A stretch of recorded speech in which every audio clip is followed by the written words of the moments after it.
ಸ್ನೇಹಿತರೆ, ಮೀಡಿಯಾ ಮಾಸ್ಟರ್ಸ್ಗೆ ಸ್ವಾಗತ ಸುಸ್ವಾಗತ. ಗೆಳೆಯರೆ, ಕನಕಪು ಸಿಂಹಾಸನಮುನ ಶುನಕಮು ಕೂರ್ಚುಂಡಪೆಟ್ಟಿ ಅಂತೇಳಿ ತೆಲುಗಲ್ಲಿ ಒಂದು ವಚನ ಇದೆ. ಅದರ ಅರ್ಥ, ನಾಯಿನ ತಗೊಂಡು ಬಂದು ನೀವು ಚಿನ್ನದ ಸಿಂಹಾಸನದ ಮೇಲೆ ಕೂಡಿಸಿ ಒಳ್ಳೆ ಲಗ್ನ ನೋಡಿ ನೀವು ಅದಕ್ಕೆ ಪಟ್ಟ ಕಟ್ಟಿದರೂ ಕೂಡ ಅದು ತನ್ನ ಹಿಂದಿನ ಗುಣ ಬಿಡೋದಿಲ್ಲ, ಹೇಸಿಗೆ ತಿನ್ನೋದನ್ನು ನಿಲ್ಲಿಸೋದಿಲ್ಲ ಅನ್ನೋದು ಅದರ ಅರ್ಥ. ಇವತ್ತು ಅಮೆರಿಕ ಪಾಕಿಸ್ತಾನಕ್ಕೆ ಕೊಡ್ತಾ ಇರೋ ಇಂಪಾರ್ಟೆನ್ಸನ್ನು ಮತ್ತು ಅದನ್ನು ತಗೊಂಡ ನಂತರ ಕೂಡ ಪಾಕಿಸ್ತಾನ ನಡ್ಕೋತಾ ಇರೋ ರೀತಿಯನ್ನು ನೋಡಿದರೆ ಈ ವಚನ ನೆನಪಾಗದೇ ಇರೋದಿಲ್ಲ. ಇತ್ತೀಚೆಗಷ್ಟೇ ಟ್ರಂಪ್ ಅವರ ಪೀಸ್ ಟ್ರೀಟಿಯಲ್ಲಿ ಸಕ್ರಿಯವಾಗಿ ಭಾಗಿಯಾಗಿದ್ದ ಶಹಬಾಜ್, ವೈಟ್ ಹೌಸಲ್ಲಿ ಕಂಠಮಟ್ಟ ಬಿರಿಯಾನಿ ಮುಕ್ಕಿ ಬಂದಿದ್ದ ಮುಲ್ಲಾ ಮುನೀರು ಇಬ್ಬರು ಗಾಜಾ ಪಟ್ಟಿಯಲ್ಲಿ ಪಾಕಿಸ್ತಾನದ ಸೇನೆ ಅಮೆರಿಕಾದ ಪಡೆಗಳಿಗೆ ಬೆಂಬಲ ಕೊಡುತ್ತೆ ಅಂತ ಹೇಳಿದರು. ಆದರೆ ಇಸ್ರೇಲ್ ಮಾತ್ರ ಯಾವುದೇ ಕಾರಣಕ್ಕೂ ಪಾಕಿಗಳು ಅಲ್ಲಿಗೆ ಬರೋದು ಬೇಡ ಅಂತ ಹೇಳ್ತಾ ಇತ್ತು. ಅದಕ್ಕೆ ಕಾರಣ, ಪಾಕಿಸ್ತಾನ ಅನ್ನೋದೇ ಒಂದು ಭಯೋತ್ಪಾದಕರ ಬ್ರೀಡಿಂಗ್ ಸೆಂಟರು. ಅಲ್ಲಿನ ಸೇನೆ ಭಯೋತ್ಪಾದಕರನ್ನು ಸಾಕತ್ತೆ. ಅಲ್ಲಿ ಸೈನಿಕರು ಯಾರು, ಉಗ್ರರು ಯಾರು ಅನ್ನೋದೇ ಗೊತ್ತಾಗ್ತಾ ಇಲ್ಲ. ಅಂಥ ಸೈನಿಕರು ಇಲ್ಲಿಗೆ ಬಂದರೆ ಹಮಾಸ್ಗೆ ಮತ್ತಷ್ಟು ಶಕ್ತಿ ಬರಬಹುದು ಅನ್ನೋ ಅನುಮಾನವನ್ನು ಇಸ್ರೇಲಲ್ಲಿ ವ್ಯಕ್ತಪಡಿಸ್ತು. ಈಗ ಆ ಅನುಮಾನ ನಿಜ ಆಗೋ ಥರದ ವರದಿಗಳು ಬರ್ತಾ ಇವೆ. ಅಂಥ ವರದಿಯನ್ನು ಅಮೆರಿಕ ಮೂಲದ ಪತ್ರಿಕೆಯೊಂದು ಹೊರಹಾಕ್ತಾ ಇದೆ. ಹಾಗಾದರೆ ಏನಿದು ಪಾಕಿಸ್ತಾನದ ಪಾಪಕೃತ್ಯ? ಮಧ್ಯಪ್ರಾಚ್ಯದಲ್ಲಿ ಏನಾಗ್ತಾ ಇದೆ? ಇಸ್ರೇಲಿನ ಅನುಮಾನಗಳು ಹೇಗೆ ನಿಜ ಆಗ್ತಾ ಇವೆ? ಬನ್ನಿ ನೋಡೋಣ. ಸ್ನೇಹಿತರೆ, ಇಲ್ಲಿ ನಿಮಗೊಂದು ಸಣ್ಣ ಮಾಹಿತಿಯನ್ನು ಕೊಡೋದಿದೆ. ಇದೇ ಮಾರ್ಚ್ 9ಕ್ಕೆ seven sands tourism company Kashi ಅಯೋಧ್ಯೆಗೆ ಮತ್ತೊಂದು ಟ್ರಿಪ್ಪನ್ನು ಆಯೋಜಿಸಿದೆ. ಇದಕ್ಕಾಗಿ ಅವರೊಂದು ಬೆಸ್ಟ್ ಆಫರ್ ಪ್ರೈಸ್ ಅನ್ನು ಕೊಡ್ತಾ ಇದ್ದಾರೆ. 33,500 ರೂಪಾಯಿಗೆ ಕಾಶಿ ಅಯೋಧ್ಯೆ ತ್ರಿವೇಣಿ ಸಂಗಮಕ್ಕೆ ಕರ್ಕೊಂಡು ಹೋಗ್ತಾರೆ. ಇದು 3 ರಾತ್ರಿಗಳು ಹಾಗೂ 4 ದಿನಗಳ ಟ್ರಿಪ್ ಆಗಿರುತ್ತೆ. ಈ ಪ್ಯಾಕೇಜಲ್ಲಿ ಫ್ಲೈಟ್ ಟಿಕೆಟ್ಸ್ ಇರುತ್ತೆ, 3 ಸ್ಟಾರ್ ಹೋಟೆಲಲ್ಲಿ ಸ್ಟೇ ಇರುತ್ತೆ, ಊಟ ತಿಂಡಿ ಪ್ರತಿಯೊಂದನ್ನು ವ್ಯವಸ್ಥೆ ಮಾಡ್ತಾರೆ. ಹಾಗೆ ಸುಖವಾಗಿ ನಿಮಗೆ ದೇವರ ದರ್ಶನ ಆಗುತ್ತೆ. AC ಟ್ರಾನ್ಸ್ಪೋರ್ಟ್ ವ್ಯವಸ್ಥೆ ಇರುತ್ತೆ. ಬೋಟಿಂಗ್ ಮತ್ತು ಆಟೋ ಚಾರ್ಜಸ್ ಅನ್ನು ಕೂಡ ಅವರೇ ನೋಡ್ಕೋತಾರೆ. ಜೊತೆಗೆ 24x7 ಟೂರ್ ಮ್ಯಾನೇಜರ್ ಅಸಿಸ್ಟೆನ್ಸ್ ಅನ್ನ ನಿಮಗೆ ಕೊಡಲಾಗುತ್ತೆ. ಹಿರಿಯ ನಾಗರಿಕರ ಬಗ್ಗೆ ವಿಶೇಷ ಕಾಳಜಿಯನ್ನು ಕೂಡ ತಗೊಳ್ಳಲಾಗುತ್ತೆ. ಹೊರಡೋ ದಿನ ಮಾರ್ಚ್ 9. ಕೆಲವು ಸೀಟುಗಳು ಲಭ್ಯ ಇವೆ. ಆಸಕ್ತರು 7022848666 702228486666 ನಂಬರ್ಗೆ ಕಾಲ್ ಮಾಡಿ ನಿಮ್ಮ ಸೀಟನ್ನು ಕನ್ಫರ್ಮ್ ಮಾಡ್ಕೊಳ್ಳಿ. ಗೆಳೆಯರೆ, ಪಾಕಿಸ್ತಾನ ಅನ್ನೋದು ಭಯೋತ್ಪಾದಕರ ಬ್ರೀಡಿಂಗ್ ಸೆಂಟರ್. ಈ ಮಾತನ್ನು ಸಾಕಷ್ಟು ವರ್ಷಗಳಿಂದ ಭಾರತ ಹೇಳ್ತಾ ಬರ್ತಾ ಇದೆ. ಈಗ ಅದನ್ನೇ ಅಮೆರಿಕ ಮೂಲದ middle East media research institute MEMRI ಕೂಡ ಹೇಳ್ತಾ ಇದೆ. ಇಲ್ಲಿ ಈ ಸಂಸ್ಥೆ ಇತ್ತೀಚೆಗೊಂದು ವರದಿಯನ್ನು ಬಿಡುಗಡೆ ಮಾಡಿದೆ. ಅದರಲ್ಲಿ ಹಮಾಸ್ ಮತ್ತು ಪಾಕಿಸ್ತಾನದ ಲಷ್ಕರ್ ಎ ತೈಬಾ ಹಾಗೂ ಜೈಷ್ ಇ ಮೊಹಮ್ಮದ್ಗಳು ಒಟ್ಟಿಗೆ ಸೇರಿರೋದ್ರ ಬಗ್ಗೆ, ಅವರ ನಡುವೆ ಒಂದು ಸಿಂಡಿಕೇಟ್ ಏರ್ಪಟ್ಟಿರೋದ್ರ ಬಗ್ಗೆ ಮಾಹಿತಿಯನ್ನು ಈ ವರದಿ ಹೊರಹಾಕ್ತಾ ಇದೆ. ಈ ಸಂಘಟನೆಗಳು ಪಾಕಿಸ್ತಾನದ ನೆಲದಲ್ಲಿ ಒಂದುಗೂಡಿದ್ದು ಈ ಭಾಗದ ಶಾಂತಿ ಭದ್ರತೆಗೆ ಮುಂದಿನ ದಿನಗಳಲ್ಲಿ ಇದು ಸವಾಲಾಗುತ್ತೆ ಅನ್ನುವ ಅಂಶವನ್ನು ಆ ವರದಿ ಹೇಳ್ತಾ ಇದೆ. ಅದಕ್ಕೆ ಪುಷ್ಟಿ ಕೊಡೋ ಹಾಗೆ ಇತ್ತೀಚೆಗೆ ಲಷ್ಕರ್ನ ಪ್ರಮುಖ ಅಂಗಸಂಸ್ಥೆಗಳ ಪೈಕಿ ಒಂದಾಗಿರುವ ಪಾಕಿಸ್ತಾನಿ ಮರ್ಕಾಜಿ ಮುಸ್ಲಿಂ ಲೀಗ್ನ ಮುಖಂಡ ಸೈಫುಲ್ಲಾ ಅನ್ನೋನ ವಿಡಿಯೋ ಹೇಳಿಕೆಯೊಂದು ಬಿಡುಗಡೆಯಾಗಿದೆ. ಅದರಲ್ಲಿ ಅವನು ದೋಹಾದಲ್ಲಿ ಹಮಾಸ್ನ ನಾಯಕರನ್ನ ಭೇಟಿ ಮಾಡಿದ್ದಾಗಿ ಹೇಳಿಕೊಂಡಿದ್ದಾನೆ. ಈ ಭೇಟಿಯ ವೇಳೆ ಅಲ್ಲಿ LETಯ ಕಮಾಂಡರ್ ಕೂಡ ಆಗಿದ್ದ ನದೀಮ್ ಇದ್ದ. ಅವನು ಹಮಾಸ್ ನಾಯಕರ ಜೊತೆಯಲ್ಲಿ ಸಾಕಷ್ಟು ಹೊತ್ತು ಚರ್ಚೆಗಳನ್ನು ಮಾಡ್ದ ಅಂತ ಕೂಡ ಹೇಳಲಾಗ್ತಾ ಇದೆ. ಅಂದಹಾಗೆ ಈ ಸೈಫುಲ್ಲಾ 2025ರಲ್ಲಿ ಪಹಲ್ಗಾಮ್ ದಾಳಿ ನಡೀತಲ್ಲ, ಅದರ ಪ್ರಮುಖ ರೂವಾರಿಗಳ ಪೈಕಿ ಒಬ್ಬ. ಇನ್ನು ಫೈಜಲ್ ನದೀಮ್ ಅನ್ನೋನು ಈ ಹಿಂದೆ ಭಾರತದ ವಿರುದ್ಧ ದಾಳಿಗೆ ಹಮಾಸ್ ಕೂಡ ಕೈ ಜೋಡಿಸಬೇಕು ಅನ್ನೋ ಮಾತುಗಳನ್ನಾಡಿದ್ದ. ಹಾಗೆಯೇ ಇಸ್ರೇಲ್ ವಿರುದ್ಧ ಕೂಡ ಹಮಾಸ್ ನೇರ ದಾಳಿಗಳಿಗಿಂತ ಉಗ್ರ ಕೃತ್ಯಗಳ ಮೂಲಕ ದಾಳಿ ಮಾಡಬೇಕು ಅನ್ನೋ ಸಲಹೆಯನ್ನು ಕೂಡ ಇವನು ಕೊಟ್ಟಿದ್ದ. ಗೆಳೆಯರೆ, ಈ ಹಮಾಸ್ ಮತ್ತು ಪಾಕ್ನ ಭಯೋತ್ಪಾದಕರ ನಡುವಿನ ಸಂಬಂಧವನ್ನು ಇಸ್ರೇಲ್ ಈ ಹಿಂದೆಯೇ ಹೇಳಿತ್ತು. ಕಳೆದ ವರ್ಷ ಪಾಕ್ ಆಕ್ರಮಿತ ಕಾಶ್ಮೀರದಲ್ಲಿ ಲಷ್ಕರ್ ಹಾಗೂ ಜೈಷುಗಳು ಏರ್ಪಡಿಸಿದ್ದ ರ್ಯಾಲಿಯೊಂದರಲ್ಲಿ ಹಮಾಸ್ನ ನಾಯಕರು ಭಾಗಿಯಾಗಿದ್ದರು. ಅದರ ವಿಡಿಯೋಗಳು ಕೂಡ ರಿಲೀಸ್ ಆಗಿದ್ವು. ಆ ನಂತರ ಮೊನ್ನೆ 2026ರ ಜನವರಿಯಲ್ಲಿ ಪಾಕಿಸ್ತಾನದ ಪಂಜಾಬ್ ಪ್ರಾಂತ್ಯದ ಗುರ್ಜನ್ವಾಲಾದಲ್ಲಿ ಹಮಾಸ್ನ ನಾಯಕ ನಾಜಿ ಜಾಹೀರ್ ಹಾಗೂ ಲಷ್ಕರ್ ಮುಖಂಡ ಲಷ್ಕರ್ ಅಲಿ ಸಂಧು ಒಂದು ಸಭೆಯನ್ನು ನಡೆಸಿದರು. ಆ ಸಭೆಯಲ್ಲಿ ಭಾರತದ ವಿರುದ್ಧ ದಾಳಿಗಳಿಗೆ ಲಷ್ಕರ್ ಹಮಾಸ್ ಸಹಾಯವನ್ನು ಬೇಡಿತ್ತು. ಹಾಗೆಯೇ ಇಸ್ರೇಲ್ ವಿರುದ್ಧ ಹಮಾಸ್ ಮಾಡ್ತಾ ಇರೋ ದಾಳಿಗಳಿಗೆ ಪಾಕ್ ಮೂಲದ ಉಗ್ರ ಸಂಘಟನೆಗಳು ಹಣ ಮತ್ತು ಆಯುಧಗಳನ್ನು ಒದಗಿಸುವ ಭರವಸೆಯನ್ನು ಕೂಡ ಕೊಟ್ಟಿದ್ದು. ಇವೆಲ್ಲವನ್ನು ಗಮನದಲ್ಲಿಟ್ಟುಕೊಂಡು ಅಮೆರಿಕದ ಈ ಸಂಸ್ಥೆ ಪಾಕಿಸ್ತಾನದಲ್ಲಿ ಬೆಳೀತಿರುವ ಹಮಾಸ್ ಮತ್ತು ಲಷ್ಕರ್ ಸಂಬಂಧಗಳ ಪರಿಣಾಮಗಳ ಬಗ್ಗೆ ತನ್ನ ವರದಿಯಲ್ಲಿ ಚರ್ಚಿಸುವ ಪ್ರಯತ್ನವನ್ನು ಮಾಡಿದೆ.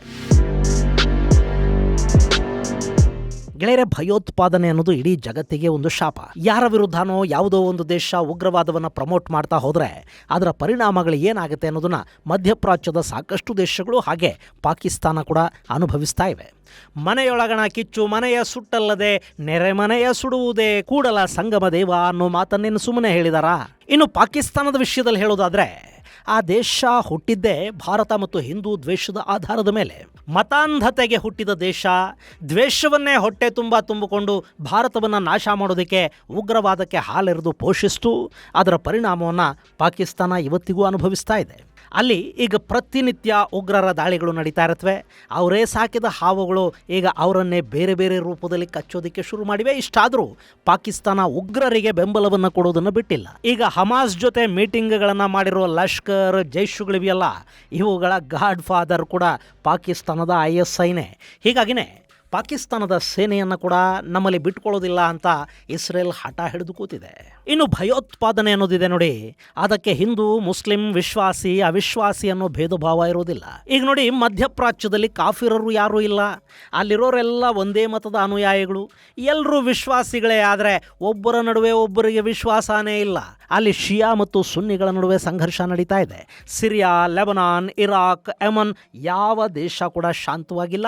ಜೊತೆಗೆ ಪಕ್ಕದಲ್ಲಿರೋ ಇಸ್ರೇಲನ್ನು ಕೂಡ ಅವರು ಶಾಂತಿಯಿಂದ ಇರೋದಕ್ಕೆ ಬಿಡ್ತಾ ಇಲ್ಲ. ಇಷ್ಟು ದಿನ ಇಸ್ರೇಲ್ ವಿರುದ್ಧ ಹೋರಾಡ್ತಾ ಇರೋ ಉಗ್ರ ಪಡೆಗಳಿಗೆ ಇರಾನ್ ಸೇರಿದಂತೆ ಅಕ್ಕಪಕ್ಕದ ದೇಶಗಳು ಬೆಂಬಲವನ್ನು ಕೊಡ್ತಾ ಇದ್ವು. ಈಗ ಹಮಾಸ್ನ ನೆಟ್ವರ್ಕ್ ಪಾಕಿಸ್ತಾನದವರೆಗೆ ಬಂದಿದೆ.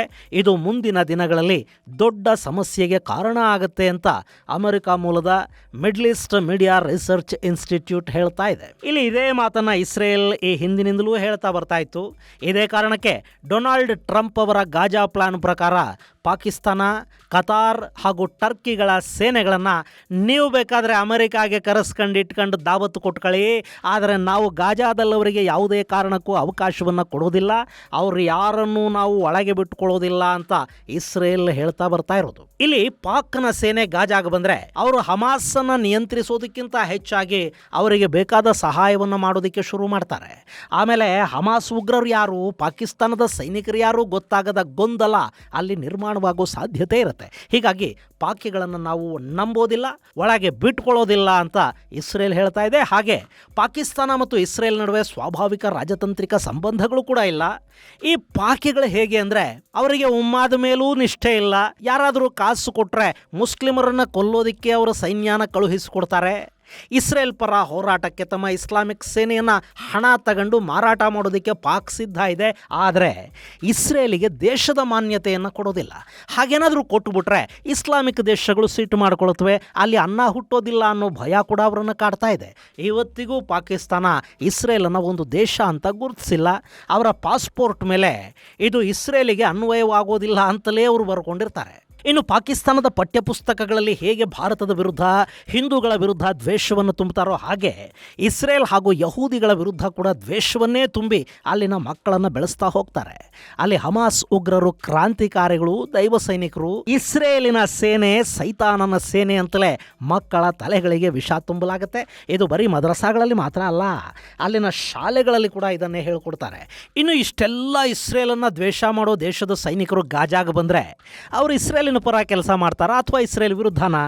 ಇದು ಒಂಥರ ಹಣ ಕೊಟ್ಟು ಶತ್ರುಗಳನ್ನು ಸಾಕಿದ ಹಾಗಾಗತ್ತೆ. ಹೀಗಾಗಿನೇ ಇಸ್ರೇಲ್ ಪಾಕಿಸ್ತಾನದ ಸೇನೆಯನ್ನು ರಿಜೆಕ್ಟ್ ಮಾಡಿ ಅಲ್ಲಿಗೆ ಬೇರೆ ಬೇರೆ ದೇಶಗಳಿಂದ ಸೈನಿಕರನ್ನು ಕರೆಸ್ಕೊಳ್ಳೋ ಪ್ಲಾನ್ ಮಾಡ್ತಾ ಇದೆ. ಇನ್ನು ಪಾಕಿಸ್ತಾನ ಅದು ತನ್ನೊಳಗಿನ ಭಯೋತ್ಪಾದಕರನ್ನೇ ಮಟ್ಟ ಹಾಕೋದಕ್ಕೆ ಸಾಧ್ಯವಾಗದೆ ನರಳುತ್ತಾ ಇರೋ ದೇಶ. ಅಲ್ಲಿ TTP ಅಂದರೆ ತೆಹರಿಕಿ ತಾಲಿಬಾನ್ ದೊಡ್ಡ ಪ್ರಮಾಣದಲ್ಲಿ ವಿಧ್ವಂಸಕ ಕೃತ್ಯಗಳನ್ನು ಮಾಡ್ತಾ ಇದೆ. ಅದರ ಸಾಕಷ್ಟು ಅಂಗಸಂಸ್ಥೆಗಳು ಆಕ್ಟಿವ್ ಆಗಿವೆ. ಅವರನ್ನು ಮಟ್ಟ ಹಾಕೋದಕ್ಕೆ ಪಾಕಿಸ್ತಾನದ ಸೇನೆಯಿಂದ ಸಾಧ್ಯವಾಗದೆ ಅದಕ್ಕೆ ಕೂಡ ಪಾಕಿಸ್ತಾನ ಐಸಿಸ್ ಉಗ್ರರ ನೆರವನ್ನು ಪಡ್ಕೊಳ್ತಾ ಇದೆ. ಅದಕ್ಕಾಗಿ ಖೈಬರ್ ಭಾಗದಲ್ಲಿ, ಬಲೂಚಿಸ್ತಾನದಲ್ಲಿ ಐಸಿಸ್ ಉಗ್ರರು ನೆಲೆಸೋದಕ್ಕೆ ಪಾಕಿಸ್ತಾನದ ISI ಅವಕಾಶವನ್ನು ಮಾಡಿಕೊಡ್ತಾ ಇದೆ. ಇನ್ನು ಮೊನ್ನೆ ಅಮೆರಿಕಾದ ಬಿರಿಯಾನಿ ತಿಂದು ಗಾಜಾ ಪ್ಲಾನಿಗೆ ಮುಲ್ಲಾ ಮುನೀರು ಶರೀಫು ಸಹಿ ಹಾಕಿ ಬಂದ್ರಲ್ಲ, ಅದು ಕೂಡ ಪಾಕಿಸ್ತಾನದ ಮತನಿಷ್ಠ ಮುಲ್ಲಾಗಳನ್ನು ಕೆರಳಿಸಿದೆ.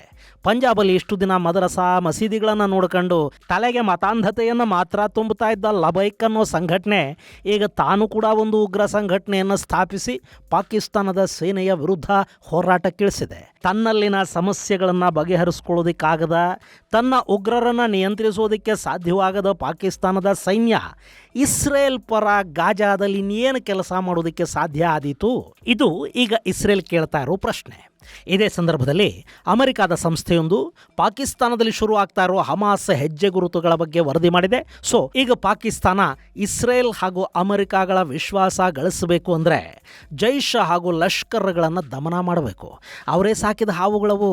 ಅವುಗಳ ವಿರುದ್ಧ ಪಾಕಿಸ್ತಾನ ದನಿ ಎತ್ತಿದ್ರೆ ಅವು ಹಾಲೆರದ ಕೈಗಳನ್ನು ಖಂಡಿತ ಕಚ್ಚತ್ವೆ. ಆಗ ನಿಜಕ್ಕೂ ಮಜಾ ಬರುತ್ತೆ. ಇದು ಗೆಳೆಯರೆ, ಪಾಕ್ ಭಯೋತ್ಪಾದಕರು ಹಾಗೂ ಗಾಜಾದಲ್ಲಿನ ಹಮಾಸ್ ಉಗ್ರರ ನಡುವಿನ ನಂಟಿನ ಬಗ್ಗೆ ಅಮೆರಿಕಾದ ಮಾಧ್ಯಮ ಹೊರಹಾಕ್ತಾ ಇರೋ ಮಾಹಿತಿ. ಮುಂದಿನ ಸಂಚಿಕೆಯಲ್ಲಿ ಮತ್ತಷ್ಟು ವಿಶೇಷಗಳ ಜೊತೆ ಮತ್ತೆ ಭೇಟಿಯಾಗೋಣ. ಅಲ್ಲಿವರೆಗೆ ಜೈ ಹಿಂದ್, ಜೈ ಕರ್ನಾಟಕ.